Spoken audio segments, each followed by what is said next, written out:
Phone line पर BJP नेता राहुल जुड़ गए हमारे साथ। राहुल जी, स्वागत है आपका न्यूज वॉच इंडिया पर। जी नमस्ते। राहुल जी, देखिए सिब्बल ने भी कांग्रेस का छोड़ दिया है, समाजवादी पार्टी का दामन थामते हुए नजर आ रहे हैं। क्या प्रतिक्रिया है सर आपकी इस पर? देखिए, ये मैं बस इतना ही कहना चाहूंगा कि आसमां से गिरे और खजूर पे आके लटके जी।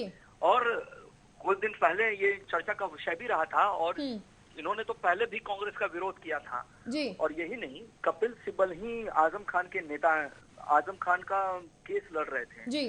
तो ये इन लोगों ने जो आपसी मिली भगत कर जो भी एक जो प्रेशर पॉलिटिक्स करने का काम किया है, जबकि कांग्रेस इनको पहले ही छोड़ चुकी थी और इनको ध्यान नहीं दे रही थी। लेकिन ये कांग्रेस के लिए भी एक सीख है कि जब भी कांग्रेस के ऊपर कोई भी इनके पार्टी के लोग जब भी कुछ प्रतिक्रिया देते हैं तो वो या तो उनको नजरअंदाज किया जाता है या फिर ये सोचते हैं कि जो बच्चों को मैंने खिलाया उस बच्चों के सामने मैं कैसे जाकर अपनी बातों को कहूं या उनको मैं प्रेशराइज करूं मेरी बातों को मानने के लिए। तो ये दो तरह की बातें हो सकती हैं। और अगर तीसरी इसके पहलू की बात करें तो सिर्फ और सिर्फ इतना ही मैं कहूंगा कि ये जो आपसी मतभेद जो इनके ऊपर बढ़ा है और जो असमानताएं देखने को लगातार कांग्रेस के अंदर मिल रही है और खास करके हर एक ऐसे विषय पे जब राहुल गांधी जी को ये सिखाया जाता रहा है इन लोगों के माध्यम से, जो लोग इनसे असंतुष्ट होकर पार्टी को छोड़ रहे हैं, तो ये उनके लिए भी एक बहुत बड़ी सीख है कि ये सोचना समझना भी आवश्यक है कि आपके पुराने लोग आपको छोड़कर क्यों आपसे दूरी बना रहे हैं।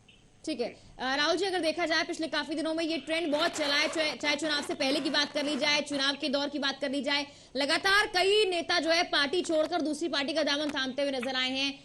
बीजेपी के कई नेता समाजवादी पार्टी पहले ज्वाइन कर चुके हैं। हालांकि जिस मजबूती का दावा उसके बाद किया जा रहा था वो मजबूती चुनावों के दौरान तो समाजवादी पार्टी को मिलती हुई नजर नहीं आई। लेकिन क्या लगता है कि एक बड़े सलाहकार, बड़े वकील, बड़ा चेहरा, G23 का नेता कांग्रेस छोड़कर अगर समाजवादी पार्टी का दामन थाम रहा है तो समाजवादी पार्टी यानी कि विपक्ष उत्तर प्रदेश में अब और मजबूती के साथ आगे आएगा, खासकर कानूनी मुद्दों को लेकर? सर देखिए, मैं आपको एक चीज क्लियर कर दूं कि कभी भी किसी भी राजनीतिक लोगों का किसी भी दल में जाना वो उनका अधिकार है और वो जा सकते हैं जब आपके विचारों से असंतुष्ट होते हैं तो। लेकिन ये जो बात प्रश्न आपने किया जिसमें आपने बताया कि कानून को लेकर काफी मजबूती होगी, तो मैं आपको ये चीज को क्लियर कर दूं और जो भावी जनता, जो सामने जनता इस बातों को सुनेगी, मैं उनको भी बता दूं कि उत्तर प्रदेश की जो कानून व्यवस्था है और कपिल सिब्बल जिस व्यक्ति के लिए लड़ रहे थे अदालत के अंदर या जिसके कहने पे वो समाजवादी पार्टी के पास गए हैं, तो उनकी जो गुंडागर्दी की जो नीति है, खास करके जो उत्तर प्रदेश जो गुंडों का प्रदेश हुआ करता था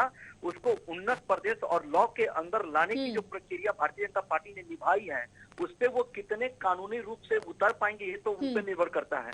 सबसे पहले तो लॉ एंड ऑर्डर जो इनके समाजवादी पार्टी के लोगों का जो खराब है, जो हर वक्त ऐसी प्रतिक्रिया करते रहते हैं, जो बहुसंख्य वर्ग है उसको कटघरे में खड़ा करने की कोशिश करते हैं, तो कुछ सीख दे वो आजम खान जी को भी कि जो आपने उस धरती को जिसको आपने कब्जा कर लिया था जोर जबरदस्ती सीतापुर के विधानसभा के अंदर में, तो ये गैर कानूनी है। पहले उस चीज को वो समझे कि कानून की प्रक्रिया किस किस प्रकार से आती है और ये भी पैरवी सिब्बल कर रहे थे, शायद जिसका रिजल्ट भी उनको भी मिला है, राज्यसभा की सीट के लिए नामांकन दाखिल किया है। वही आजम खान जनता के चुने हुए नेता भी हैं सर, लगातार जनता उनको सपोर्ट कर रही है। आप एक तरफ कह रहे हैं कानून व्यवस्था काफी अच्छी है उत्तर प्रदेश में और आजम खान ने क्या क्या किया है ये भी आपने गिनवाने की यहाँ पर कोशिश की, लेकिन सवाल ये उठता है कि वही आजम खान नेता बनकर बार बार सामने आ जाते हैं। एक बार फिर से जमानत मिल गई है, क्या पता अगले मामले फिर कोर्ट जमानत दे दे, तो लगातार कानून व्यवस्था सुदृढ़ करने की बात की जाती है। लेकिन फिर भी अगर आप जिसको अपराधी बता रहे हैं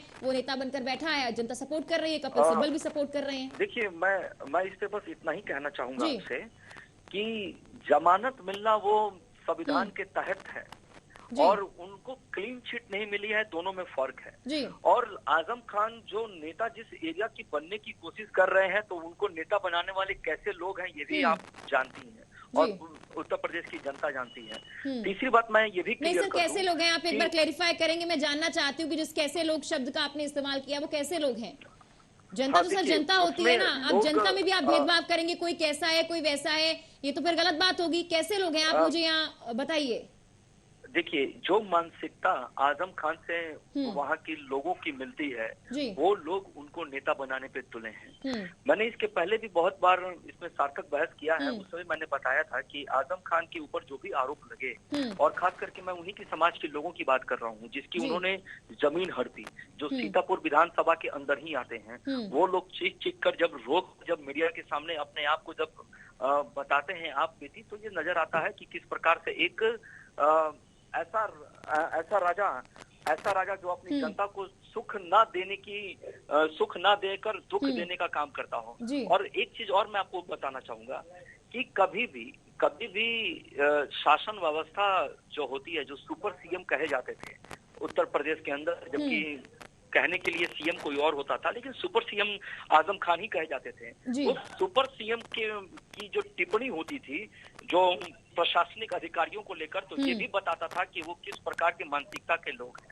और जो गुंडागर्दी की जो मैंने बात आपसे कही, उसमें यही दिखता था, जहां कानून के राज का उल्लंघन होता था, जहां कानून को सम्मान नहीं मिलता था, जहां कानून को ये कहा जाता था कि अगर मैं जूते पॉलिश कराऊंगा प्रशासनिक अधिकारियों से, जो अभद्र टिप्पणी के लिए जाना जाता था, जो ऐसी बातें बोलने के लिए जाना जाता था जिससे दंगा हो जाया करता था, चाहे वो मुजफ्फराबाद की दंगा की बात कर ले या अन्य जगहों की बात कर ले, तो उस व्यवस्था को बढ़ाने वाले जो उनके समर्थक हैं, वो लोग, उन लोगों पे मैंने टिप्पणी की है। जी चलिए ठीक है, देखते हैं उन पर कोर्ट क्या कार्रवाई करता है। सर, एक सवाल और है आपसे, क्योंकि लगातार हम देख रहे हैं आम आदमी पार्टी के जो नेता है वो भी बीजेपी का दामन थाम रहे हैं। कई कांग्रेसी नेता अब हो सकता है कि भाजपा ज्वाइन कर ले आने वाले वक्त में, जो पार्टी छोड़ रहे हैं। ऐसे में कपिल सिब्बल ने अभी समाजवादी पार्टी तो ज्वाइन कर ली, लेकिन हो सकता है कि उनके साथ साथ पार्टी से और लोग भी इस्तीफा दें, तो क्या बीजेपी के रास्ते खुले रहेंगे अभी?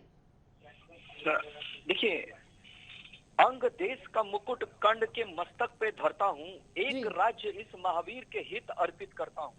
रखा कंड के सिर पर उसने अपना मुकुट उतार, गूंजी रंग भूमि में दुर्योधन की जय जयकार। जो हमारी पार्टी की विचारधारा से प्रेरणा लेते हैं, वो निश्चय ही वो हमारे पास आ सकते हैं। लेकिन अभी का जो ट्रेंड चल रहा है, वो भारत सरकार का विरोध करना स्वाभाविक है।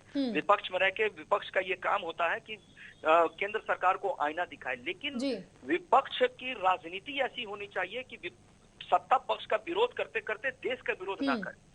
तो जो देश का विरोध कर रहे हैं, जो देश हित की बात का विरोध करते हैं, उनको तो भाजपा में कहीं भी स्थान नहीं है। लेकिन जो आना चाहते हैं और राष्ट्रीयता की बात कर कर देश हित की बात करेंगे, उनका स्वागत और हमारी दरवाजा हमेशा उनके लिए खुले हैं। अभी खुद ही पंजाब के प्रदेश अध्यक्ष खुद हमारे पार्टी में आए हैं। आगे आगे देखिए, बहुत कुछ होने वाले हैं। चलिए ठीक है, धन्यवाद सर प्रतिक्रिया अपनी जाहिर करने के लिए। और जैसा कि बीजेपी की तरफ से कहा जा रहा है, उनके नेता की तरफ से कहा जा रहा है कि जो उनकी विचारधारा से मेल खाते हैं, इत्तेफाक खाते हैं, बीजेपी के दरवाजे उनके लिए खुले हैं। पिछले काफी दिनों में हालात आपने देखे, कांग्रेस के लिए हालात लगातार अब बिगड़ते हुए नजर आ रहे हैं। चिंतन शिविर में शायद चिंता नहीं की गई, और अब चिंता करने की जरूरत इसलिए है क्योंकि पार्टी के वरिष्ठ नेता से लेकर युवा नेता लगातार पार्टी छोड़ रहे हैं।